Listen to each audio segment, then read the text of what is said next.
नमस्कार. तुम्ही काय करता? मी चालक म्हणून आहे. मॅडम बरोबर कधीपासून आहात? 3 वर्ष झाले. वा. आणि आपण? आम्ही ऑपरेटरचं काम करतो. हां. म्हणजे जसं शिक्षणमध्ये काय कमी जास्त असेल की त्याची माहिती त्वरित मॅडमला द्यायची की मॅडम असं असं झालं असं असं झालं, त्या माहितीसाठी आम्ही असतो. नाही नाही, पण मला आता तुम्हाला दोघांना विचारायचं आहे, तुम्ही सगळे आहात म्हणून आम्ही सुरक्षित आणि छान शांततेने आम्ही झोपू शकतो, आम्ही जेव्हा नाईट राऊंड करतो ना त्यावेळेस आम्हाला वाटतं हे समाधान असतं की आपण रोडवर आहे आणि सर्व जनता कशी शांत झोपली आहे. खरंय खरंय. मॅडम बद्दल सांगा. काय काय काय काय एक सांगतो. मॅडम बद्दल जे काही तुम्हाला सांगायचंय ते आज बोलू शकतात. मॅडम ओरडणार नाहीत आज. नाही, मॅडमचा ओरडण्याचा स्वभावच नाहीये. म्हणजे ते कामाबद्दल ओरडू शकतात पण असं म्हणजे प्रेमाने सांगणार, पण असं एकदम कोणाला असं डायरेक्ट त्या ओरडत पण नाहीत. प्रेमाने जे काय कामं असतील ते सांगत असतात. आणि धारावी सारख्या एरियामध्ये म्हणजे एक श्री इन्स्पेक्टर म्हणून त्या व्यवस्थित त्यांनी काम. तुम्हाला अभिमान आहे? अभिमान आहे त्यांच्याबद्दल, त्यांच्या कामाबद्दल कधी त्यांचा अभिमान राहणार आहे आम्हाला. अरे प्रत्येक गुन्ह्यामध्ये आम्हाला गुन्हा एखादा घडला त्या बाबतीत आम्हाला मार्गदर्शन कसं करायचं, काय करायचं त्याचं पूर्ण मार्गदर्शन आम्हाला देतात मॅडम. धारावी सारखा परिसर, त्या परिसरामध्ये पोलीस डिपार्टमेंटची जबाबदारी एका महिलेकडे असणं बरोबर, म्हणजे हे सुद्धा तुमच्यावरती डिपार्टमेंटने दाखवलेला एक विश्वास आहे. हो, किती छान वाटतंय. डिपार्टमेंटने संधी दिली मला, त्याबद्दल मी नेहमीच त्यांचे आभारी आहेच.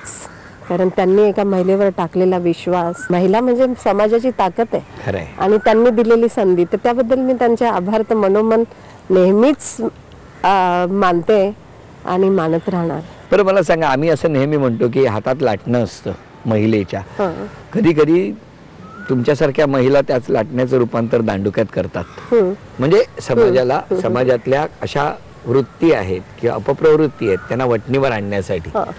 तसंच ना कमरेला एक कधी कधी रिव्हॉल्वर पण दिसते.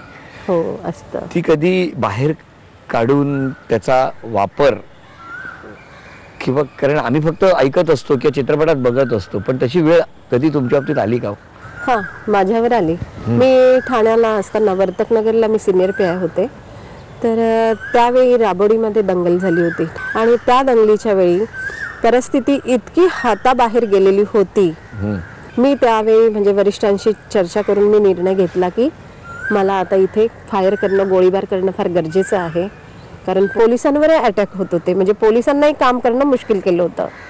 अशी 10 वाजेपासून जी परिस्थिती होती, रात्रीचे 2 वाजले तरी काहीही त्याच्यातनं मार्ग निघेना.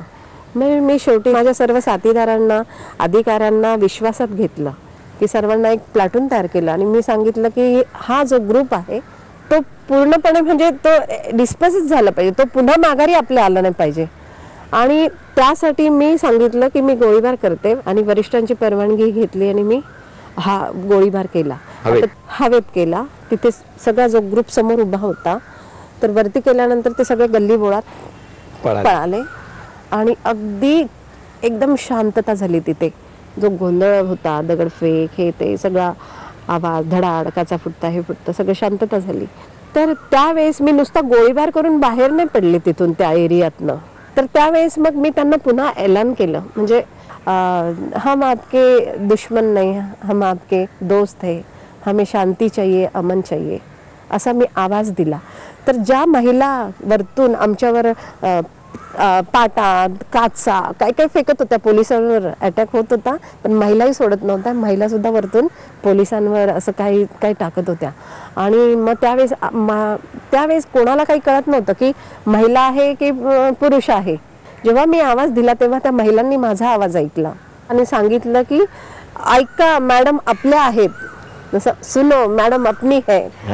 तर तिकडे काही बुजुर्गांनी पण ऐकला आवाज माझा. लेडीज निघाल्यानंतर मग कळलं की लेडी ऑफिसर आहे. त्यावेळेस ते हळूहळू पुढे यायला लागले आणि त्यातले काही ज्येष्ठ नागरिक होते ते थोडे पुढे आले. नंतर त्यांच्या पाठीमागनं मुलं यायला लागली आणि त्यांनी आल्यानंतर मग मी बोलले त्यांना, आधी खूप झालं, आता झालं ते आत्तापर्यंत झालं, बस आता या पुढे नको. गोळीचा वापर हा अहिंसेसाठी केला. हा, बरोबर, अहिंसेसाठीच. त्याच्यातनच आपण एकमेकांना जिंकू शकतो. मग त्या स्त्रीला मी नंतर विचारलं, तुम्ही असं कसं सांगितलं की मॅडम अपनी है? तर म्हणे मॅडम तुम्हाला जर खरोखर तुमच्या मनामध्ये असं काही द्वेष आणि राग असताना तुम्ही आमच्या मुलांवर गोळीबार केला असता, तुम्ही हवेत गोळीबार केला, किती छान, हे सांगितलं मला.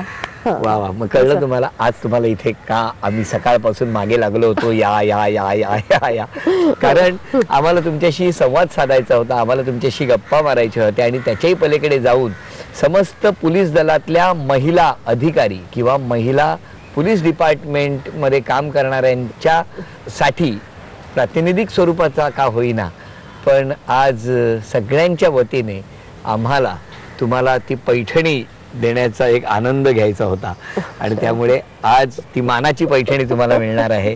मॅडम, इतक्या व्यस्त शेड्यूलमधून तुम्ही आलात आणि तुम्ही सुद्धा म्हणजे आमच्या वहिनींना, आता म्हणतो इतकं मी मॅडम मॅडम म्हणत होतो, खरं या कार्यक्रमात मॅडम वगैरे म्हणताना मला अडखळायला होतं, मी वहिनीच म्हणतो, पण आज तुम्ही आमच्या वहिनींना वेळेवरती घेऊन आलात त्याबद्दल तुमचेही आभार. आणि आता ती मानाची पैठणी तुम्हाला. हा, थँक्यू. असं जसं म्हणजे घरी कुठेतरी कानावर पडायचा प्रोग्राम चालू आहे पण बघायला वेळ नसायचा, पण हे जाणून घ्यायचं होतं की काय आहे, एकदा जाणून घेतलं. पण आज मला हे कधी स्वप्नातही नव्हतं की मला ती पैठणी मिळेल. अरे वा वा वा वा वा. तर तथास्तु, म्हणजे आमच्या मुंबई पोलीस दलातल्या सगळ्यांच्या मनातल्या इच्छा पूर्ण हो आणि आजच्या वहिनींना तथास्तु पुणे यांच्याकडून ही मानाची पैठणी. थँक्यू, आभारी, थँक्यू. आजची ही मानाची पैठणी आपण देऊन त्यांच्या कर्तृत्वाला सलाम करूया आणि आजचा भाग इथे संपवूया. पुन्हा भेटूया अशीच एक मानाची पैठणी घेऊन पुढच्या भागात. नमस्कार.